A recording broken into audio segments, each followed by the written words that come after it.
Hello friends, welcome to our YouTube channel. In this video I'm going to tell you about how to change your phone language in Infinix smartphone. Before watching this video, if you have not subscribed to our YouTube channel, then subscribe to it and like our video. So let's start friends. First you have to simply open your settings, then click on system. Here it is,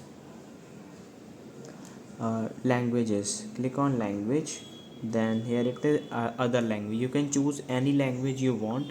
Here it is Hindi and English. You have to click on it and drag it to first number, and then it will be changed into Hindi language. You can see your phone's language is in Hindi language, and if you want to change it into English language, just hold it and put it at the first number, and it will be changed to English language. This is how you can do. I hope you like this video. If you like this video, then subscribe to our YouTube channel for more helpful tips and tricks videos. See you next time.